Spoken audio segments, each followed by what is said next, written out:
ये संचालन कर रहा है, इसकी बैटरी पूरी चार्ज है। तो एक बार ताली बजा दो इसी के लिए। बोलिए भारत माता की जय, बोलिए वीर तेजाजी महाराज की, हनुमान जी महाराज की, सभी देवी देवताओं की।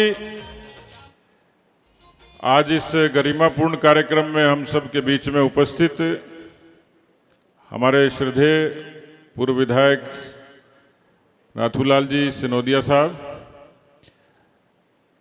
भाई विकास जी, अनिल जी, और जिनकी सरपरस्ती में हमने ये कार्यक्रम आयोजित किया, इस समिति के अध्यक्ष पूर्व प्रधान लक्ष्मण हरिद्वाल जी, गीता जी, और मंच पूरा भरा हुआ है। सभी अलग अलग तरीके की प्रतिभाएं भी हैं और सबकी अपनी खूबी और खासियत है। सामने भी मंच से भी ज़्यादा योग्य बैठे हैं लोग, लेकिन उनकी अपना अनुभव, उनका अपना परिश्रम, उनका अपना पुरुषार्थ है। तो मैं चाहूँगा एक बार मंच के लिए सबका सम्मान में आप तालियां बजा दें, ताकि मुझे सबका नाम नहीं लेना पड़े। मुझे जब निमंत्रण मिला तो मेरी कल्पना ये नहीं थी कि इतनी शानदार भवन मुझे देखने को मिलेगा, और इस भवन को देखने से ही पता लगता है। जब मैं पूछताछ कर रहा था कि मैंने कहा नया बना है क्या, तो बोले बड़े संघर्ष से बना है, बीच में कोरोना आ गया, कुछ और अवरोध आ गए। लेकिन जहां नीति और नीयत ठीक होती है वहां समाज का काम कभी रुकता नहीं है। और आपने तो बिल्कुल बालाजी महाराज की छत्र छाया में ये सारा काम किया, इसलिए काम तो पार लगना ही था।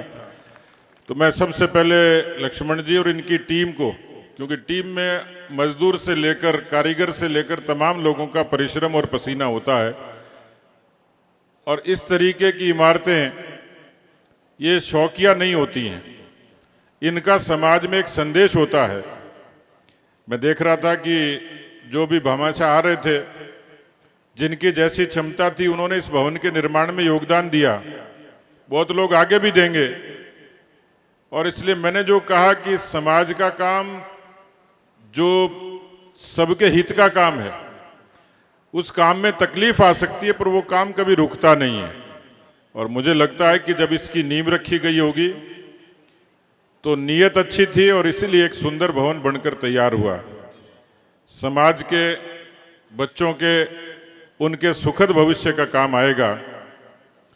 आज का जमाना ज्ञान का जमाना है। हमारे सब पुरखों ने इस जमीन पर अपने पसीने से परिश्रम करके, पुरुषार्थ करके अपना भी पेट भरा, दुनिया का पेट भरा। लेकिन अब युग बदल गया, समय बदल गया, दुनिया में प्रतिस्पर्धा भी खूब हो गई, होड़ खूब है, और इसलिए लोग कहते हैं ज्ञान का जमाना है, और दिखता भी है। इस ज्ञान के जमाने में, इस बदलते युग में जो कौम, वही कौम जिंदा रहेगी जो संस्कार लेके आगे बढ़ेगी, जो शिक्षा लेके आगे बढ़ेगी, और जो एकता के साथ काम करेगी। और स्वाभाविक तौर पर हमारे समाज के बारे में बहुत सारी बातें कही जाती हैं, बहुत सारी भ्रांतियां होती हैं, लेकिन मुझे लगता है कि प्रतिस्पर्धा के युग में ईर्ष्या से और विद्वेष से काम नहीं होता है, अपने आप को अच्छी मजबूती के साथ साबित करने से होता है। और मुझे गर्व है कि मैं एक ऐसी कौम में पैदा हुआ जिस कौम का जाया जब इस धरती पर हल चलाता है, उसका पसीना जब धरती पर गिरता है तो ये धरती अन्नपूर्णा होती है। और इसी कौम का जाया जब सीमा पर लड़ता है तो उसके खून से भारत माँ की आन बान शान की रक्षा होती है। और इसलिए इस बात का गर्व है कि हम लोकतंत्र के हामी हैं, समाज को जोड़ने वाले और सबको साथ लेकर चलने वाले। दुनिया में कोई कुछ भी कहे, लेकिन हमारी खूबी थी, हमारी खूबी है कि एक छोटे से गांव में भी 36 कौम के लोगों को हम लोग गले लगाकर चलते हैं, साथ लगाकर चलते हैं। ये दूसरी बात है कि राजनीति ने उस फितरत को बदल दिया। हमें अनेक तरीके से बातें की गई हमारे बारे में, लेकिन मैं देखता हूं कि ठीक बाड़मेर के छोटे से गांव का बच्चा जब अपना परिचय कराता है कि सर मेरा नाम ये है और मैं आईएएस की, आईपीएस की इस लिस्ट में सेलेक्ट हुआ हूं, तो सीना चौड़ा हो जाता है कि कितना परिश्रम करके वो नौजवान वहां तक पहुंचा होगा।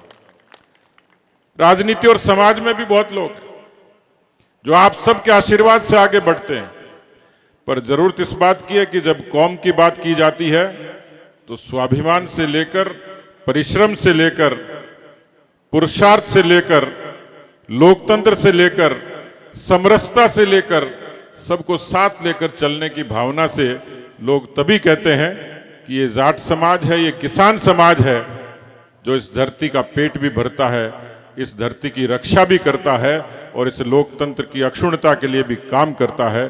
तो मुझे गर्व है कि हम ऐसे लोग हैं जो अपने परिश्रम की कीमत जानते हैं, अपने पुरुषार्थ की कीमत जानते हैं। एक सुंदर भवन और इस तरीके के भवन असंख्य हैं, पूरे देश और प्रदेश में है। मैं बहुत छोटी छोटी जगह जाता हूँ, कई जगह कम संख्या में लोग हैं, लेकिन मैं देखता हूं कि समाजों की अगुवाई भी वो करते दिखते हैं। बहुत सुंदर कार्यक्रम करते हैं, कश्मीर से कन्याकुमारी तक और कच्छ से कामरूप तक आपके किसान कौम ने अपने परिश्रम से अपना मुकाम बनाया है। मेरी गुजारिश आपसे यही रहेगी कि समय की नजाकत को पहचानिए।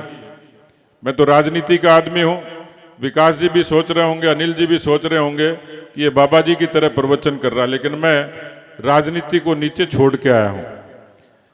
मैं राजनीति की जूतियां नीचे उतार कर आया हूं और इसलिए आपको आगाह करने आया हूं कि हमारे भीतर भी बहुत बातें होती है, हमारे बाहर भी बहुत बातें होती हैं, लेकिन मुझे लगता है कि जब समाज के नाते चिंतन होता है तो समाज की साख के बारे में भी चिंतन होना चाहिए, समाज के उस स्वाभिमान के बारे में भी चिंतन होना चाहिए, समाज की उस संस्कृति के बारे में भी चिंतन होना चाहिए।